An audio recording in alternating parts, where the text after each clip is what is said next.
Sir, ಈಗ ಡಿ.ಕೆ. ಶಿವಕುಮಾರ್ ಪರವಾಗಿ ನಿನ್ನೆ ಒಂದು ಶಾಸಕರ ತಂಡ ಹೋಗಿ ಡಿ.ಕೆ. ಶಿವಕುಮಾರ್ ಅವ್ರನ್ನ ಮುಖ್ಯಮಂತ್ರಿ ಮಾಡಬೇಕು ಅನ್ನುವಂಥ ಒಂದು ಡಿಮ್ಯಾಂಡ್ ಅನ್ನು ಇಟ್ಟಿದ್ದಾರೆ. ಸೊ ಇದನ್ನ ಯಾವ ರೀತಿ ನೋಡ್ತಾ ಇದ್ದೀರಿ? ಇಲ್ಲ ನೋಡಿ, ಮಾತುಕತೆ ಆಗಿತ್ತಾ? ಇಲ್ಲ, ಅದು ನನಗೆ ಗೊತ್ತಿಲ್ಲ. ಅದು ಏನಾಗಿದೆ ಅಂತೇಳಿ ನಮ್ಮ ಹತ್ರ ನಮ್ಮ ಮುಂದೆ ಏನು ಚರ್ಚೆ ಆಗಿಲ್ಲ ಅದ್ರ ಬಗ್ಗೆ. ನಾವು ಆಮೇಲೆ ಅದನ್ನು ತಿಳ್ಕೊಳ್ಳೋಷ್ಟು ದೊಡ್ಡವರಲ್ಲ ನಾವು. ಪಕ್ಷದಲ್ಲಿ ತುಂಬ ದೊಡ್ಡವರು ಇದ್ದಾರೆ, ಹಿರಿಯರಿದ್ದಾರೆ, ಅವ್ರವ್ರು ಚರ್ಚೆ ಮಾಡಿ ತೀರ್ಮಾನ ಮಾಡ್ತಾರೆ. ಬಟ್ ಅವರು ಯಾತಕ್ಕೆ ಹೋಗಿದ್ದಾರೆ ಅಂತ ಗೊತ್ತಿಲ್ಲ ನನಗೆ. ಒಟ್ಟಿನಲ್ಲಿ ಹೋಗಿದ್ದಾರೆ. ಬಟ್ ಇದೇ ವಿಚಾರಕ್ಕೆ ಹೋಗಿದ್ದಾರೋ ಅಥವಾ ಬೇರೆ ವಿಚಾರಕ್ಕೆ ಹೋಗಿದ್ದಾರೋ ಅಂತಲೂ ಕೂಡ ನಮಗೆ ಗೊತ್ತಿಲ್ಲ. ಆದರೆ ನಾನು ಹೇಳ್ತಕ್ಕಂಥದ್ದು, ಡಿ.ಕೆ. ಶಿವಕುಮಾರ್ ಅವರು ಶಾಸಕರನ್ನು ನಂಬ್ಕೊಂಡವ್ರೆ, ಶಾಸಕರಿಂದ ಹೆಚ್ಚಾಗಿ ಹೈಕಮಾಂಡ್ ನಂಬ್ಕೊಂಡವ್ರು. ಅವರು ಹೈಕಮಾಂಡ್ ತೀರ್ಮಾನ ಮಾಡ್ತದೆ ಅಂತೇಳಿ ಇಲ್ಲಿ ಸುಮ್ಮನೆ ಇಲ್ಲಿ ಬೇರೆ ಬೇರೆ ರೀತಿಯಲ್ಲಿ ವ್ಯಾಖ್ಯಾನ ಮಾಡಿ ವಿಭಜನೆ ಆಗೋದು ಬೇಡ ಪಕ್ಷದಲ್ಲಿ. ಡಿ.ಕೆ. ಶಿವಕುಮಾರ್ ಅವರು ಹೈಕಮಾಂಡ್ ನಂಬ್ಕೊಡೋರು, ಹೈಕಮಾಂಡ್ ಅವರು ತೀರ್ಮಾನ ಮಾಡಬೇಕು, ಸ್ಪಷ್ಟೀಕರಣ ಹೈಕಮಾಂಡ್ ಕೊಡಬೇಕು. ಇದು ಶಾಸಕರು ಹೋಗಿ ಏನೋ ಒತ್ತಾಯ ಮಾಡೋದು, ಶಾಸಕರು ಮಾಡಿ ಅಂತಕ್ಕಂಥದ್ದು ಆ ಮಟ್ಟದಲ್ಲೇನು ಡಿ.ಕೆ. ಶಿವಕುಮಾರ್ ಅವರು ಏನಿಲ್ಲ. ಡಿ.ಕೆ. ಶಿವಕುಮಾರ್ ಅವರು ಹೈಕಮಾಂಡ್ ಹತ್ರ ಚೆನ್ನಾಗಿದ್ದಾರೆ, ಅಲ್ಲಿ ತೀರ್ಮಾನ ಆಗ್ತದೆ ಅಂತಕ್ಕಂಥ ವಿಶ್ವಾಸ ಅವ್ರಿಗೂ ಇದೆ, ಎಲ್ರಿಗೂ ಇದೆ. ಅಲ್ಲ, ಡೆವಲಪ್ಮೆಂಟ್ ಅಂತ ಯಾಕಂತೀರ? ಡೆಲ್ಲಿಗೆ ಹೋದವರೆಲ್ಲ ಡಿ.ಕೆ. ಶಿವಕುಮಾರ್ ಅವ್ರ ಪರವಾಗಿ ಬ್ಯಾಟಿಂಗ್ ಮಾಡೋಕ್ಕೆ ಅಂತ ಹೋಗೋರೆ ಅಂತ ಯಾಕೆ ಅನ್ಕೋತೀರ ನೀವು? ನಮಗಂತೂ ಗೊತ್ತಿಲ್ಲ. ನೀವು ಆ ಶಾಸಕರುಗಳನ್ನ ಕೇಳಬೇಕು. ಡೆಲ್ಲಿಗೆ ಯೂಶ್ವಲಾಗಿ ಹೋಗ್ತಾರೆ. ನಮ್ಮಲ್ಲಿ ಕಾಂಗ್ರೆಸ್ ಪಕ್ಷದಲ್ಲಿ ಅನೇಕ ಜನ ಡೆಲ್ಲಿಗೆ ಹೋಗ್ತಾರೆ, ಅಲ್ಲಿ ಏನೇನು ವಿಚಾರಗಳಿರ್ತಾವೆ ಚರ್ಚೆ ಮಾಡ್ಕೊಂಡು ಬರ್ತಾರೆ. ಅಥವಾ ಇದನ್ನು ಚರ್ಚೆ ಮಾಡಿರ್ಬೋದೇನೋ, ಏನೋ ಅಂದರೆ ವಿರುದ್ಧವಾಗಿ ಅಂತಲ್ಲ, ಯಾರೋ ವಿರುದ್ಧವಾಗಿ ಚರ್ಚೆ ಮಾಡಿದ್ದಲ್ಲ. ಏನು ಡಿ.ಕೆ. ಶಿವಕುಮಾರ್ ಅವ್ರಿಗೆ ಒಂದು ಅವಕಾಶ ಸಿಗ್ಬೋದಾ ಏನೋ ಅಂತ ಕೇಳಲಿಕ್ಕೆ ಹೋಗಿರ್ಬೋದೇನೋ. ಆದರೆ ಡಿ.ಕೆ. ಶಿವಕುಮಾರ್ ಅವ್ರು ಯಾರನ್ನೂ ಕೂಡ ಹೋಗಿ ಅಂತ ಒತ್ತಾಯ ಮಾಡಿ ಕಳಿಸಿಲ್ಲ ನನಗೆ ಗೊತ್ತಿರಂಗೆ. ಡಿ.ಕೆ. ಸುರೇಶ್ ಅವರು ಒಂದು ಮಾತು ಹೇಳಿದ್ದಾರೆ, ಕೊಟ್ಟು ಮಾತಿಗೆ ತಪ್ಪದಿಲ್ಲ ಸಿದ್ದರಾಮಯ್ಯನವರು, ಹಿಂದಿಯೂ ತಪ್ಪಿಲ್ಲ ಮುಂದೂ ತಪ್ಪಲ್ಲ ಅಂತ.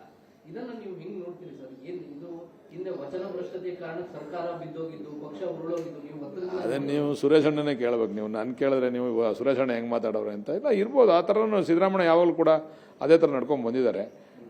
ಬಟ್ ಸುರೇಶ್ ಅಣ್ಣ ಯಾವ ಅರ್ಥದಲ್ಲಿ ಹೇಳೋರು ಅಂತ ಗೊತ್ತಿಲ್ಲ ನನಗೆ. ಗೋಡೆ ಮಧ್ಯೆ ಆಗಿರುವಂಥ ಮಾತುಕತೆಗೆ ನಾನೇ ಸಾಕ್ಷಿ ಅನ್ನುವಂಥದ್ದನ್ನು ಅವ್ರು ಹೇಳಿದ್ದಾರೆ. ಅಲ್ಲ, ಅದು ಇರ್ಬೋದು. ನಾನು ಹೇಳಿಲ್ವಾ, ನಾವು ಆ ಮಟ್ಟದಲ್ಲಿ ಮಾತಾಡೋಷ್ಟು ದೊಡ್ಡ ನಾಯಕರಲ್ಲ ನಾವು. ನಮ್ಮಲ್ಲಿ ಸಾಕಷ್ಟು ದೊಡ್ಡ ನಾಯಕರುಗಳಿದ್ದಾರೆ, ಏನೇನು ಚರ್ಚೆ ಮಾಡೋರು. ಅದು ಹೈಕಮಾಂಡ್ ಇಂಟರ್ವ್ಯೂನ್ ಆಗಬೇಕು, ಹೈಕಮಾಂಡ್ ಇಂಟರ್ವ್ಯೂನ್ ಆಗಿ ತೀರ್ಮಾನ ಮಾಡಬೇಕು. ಇದು ಯಾರೋ ಶಾಸಕರು ಹೋಗಿ ಒತ್ತಾಯ ಮಾಡಿ ಮಾಡ್ತಕ್ಕಂಥ ಕೆಲಸ ಅಲ್ಲ ಇದು. ಹೈಕಮಾಂಡೇ ಇಂಟರ್ವ್ಯೂನ್ ಆಗಿ ಏನು ನಡೆದಿದೆ ಓಲಿ ಗೊತ್ತಾಗಂಗಾರು ಶಾಸಕಾಂಗ ಪಕ್ಷ ಸಭೆ ಕರೆದು ಏನು ನಡೀತಾ ಇದೆ, ಏನಾಗಿದೆ ಅಂತಕ್ಕಂಥನಾರು ಗೊತ್ತಾಗಂಗಾರು ಹೇಳ್ಬೇಕು. ಇರ್ರಪ್ಪ ಸುಮ್ಮನೆ ಇರ್ರ ನಿಂಪಾಡ್ ನೀವು, ನಾವೇನೋ ಮಾಡ್ತೀವಿ ಹೈಕಮಾಂಡ್ ಅಂತನಾರು ಹೇಳ್ಬೇಕು. ಈಗ ಒಂದಕ್ಕೆ ಒಂದು ತೆರೆ ಎಳಿಬೇಕು ಹೈಕಮಾಂಡ್ ಅಂತ ಮನವಿ ಮಾಡ್ತೀನಿ. ಅದೇ ಒಂದು ಮನವಿ ಮಾಡ್ತೀನಿ ಹೈಕಮಾಂಡ್ಗೆ, ಇದಕ್ಕೊಂದು ಕ್ಲಾರಿಟಿ ಕೊಡ್ಲಿ, ಒಂದು ತೆರೆ ಎಳಿಬೇಕು ಇದಕ್ಕೆ. ಇದು ಯಾಕಂದ್ರೆ ಇದು ಅಡ್ಮಿನಿಸ್ಟ್ರೇಷನ್ ಅಲ್ಲಿ ಪ್ರತಿನಿತ್ಯ ಸುಮ್ಮನೆ ಗೊಂದಲ ಆಗ್ತಕ್ಕಂಥದ್ದು ಒಳ್ಳೇದು. ಹೈಕಮಾಂಡ್ ನಂಬ್ಕೊಂಡಿದ್ದಾರೆ ಡಿ.ಕೆ. ಶಿವಕುಮಾರ್. ಹೈಕಮಾಂಡ್ ಏನು ಮಾಡದಿರೋ ಕಾರಣಕ್ಕಾಗಿ ಶಾಸಕರುಗಳು ಹೋಗುವಂತ ಪರಿಸ್ಥಿತಿ ನಿರ್ಮಾಣ ಆಗಿಲ್ಲ. ಆ ಥರ ಏನು ಅವ್ರು ಯಾರನ್ನೂ ಶಾಸಕರನ್ನ ನಮಗೆ ಹೇಳವ್ರೆ, ಯಾರು ಏನು ಮಾತಾಡ್ತಾರಪ್ಪ ಅದೆಲ್ಲ ಹೈಕಮಾಂಡ್ ತೀರ್ಮಾನ ಮಾಡ್ತದೆ ಅಂತೇಳಿ ಎಲ್ರಿಗೂ ಹೇಳವ್ರೆ. ಎಲ್ಲ ಶಾಸಕರುಗಳಿಗೆ ಹೇಳವ್ರೆ. ಎಲ್ಲರನ್ನೂ ಕೂಡ ಅವ್ರ ಬಗ್ಗೆ ಅವ್ರ ಪರವಾಗಿ ಮಾತಾಡ್ತಕ್ಕಂಥ ಎಲ್ರಿಗೂ ಕೂಡ ಏನೂ ಮಾತಾಡಬೇಡಿ ನೀವು, ಹೈಕಮಾಂಡ್ ಇದೆ, ಹೈಕಮಾಂಡ್ ವಾಚ್ ಮಾಡ್ತಾ ಇದೆ, ಹೈಕಮಾಂಡ್ ತೀರ್ಮಾನ ಮಾಡ್ತದೆ ಅಂತ ಹೇಳವ್ರೆ. ಅದರಿಂದ ಯಾರು ಏನು ಮಾತಾಡ್ತಾ ಇಲ್ಲ. ಎಲ್ಲೂ ಮೀಡಿಯಾದಲ್ಲೂ ಕೂಡ ಇತ್ತೀಚೆಗೆ ಎಲ್ಲೂ ಬರ್ತಾ ಇಲ್ಲ. ಅದು ಡಿ.ಕೆ. ಶಿವಕುಮಾರ್ ಅವರ ಪರವಾಗಿ ಧ್ವನಿ ಎತ್ತಕ್ಕಂಥ ಶಾಸಕರುಗಳಾಗಲಿ ಯಾರು ಆಗಲಿ ಇತ್ತೀಚೆಗೆ ಎಲ್ಲೂ ಮಾತಾಡ್ತಾ ಇಲ್ಲ. ಡಿ.ಕೆ. ಶಿವಕುಮಾರ್ ಅವರು ಅಧ್ಯಕ್ಷರಾಗಿ ಅದನ್ನು ತಾಕೀತು ಮಾಡಿದ್ದಾರೆ. ನೀವು ಯಾರು ಕೂಡ ಮಾತಾಡಬಾರ್ದು, ನಿಮಗೆ ನೀವು ಯಾಕೆ ಮಾತಾಡ್ತೀರಿ, ಇದನ್ನೆಲ್ಲ ತೀರ್ಮಾನ ಮಾಡ್ಲಿಕ್ಕೆ ಹೈಕಮಾಂಡ್ ಇದೆ ಅಂತಕ್ಕಂಥ ಮಾತನ್ನು ಹೇಳಿದ್ದಾರೆ. ಆ ಥರ ನೀವು ನೋಡಿ, ನೀವು ಇದನ್ನ ಬೇರೆ ಹೇಳ್ತೀರಿ 2.5 ವರ್ಷ ಅಂತ ಹೇಳವ್ರ.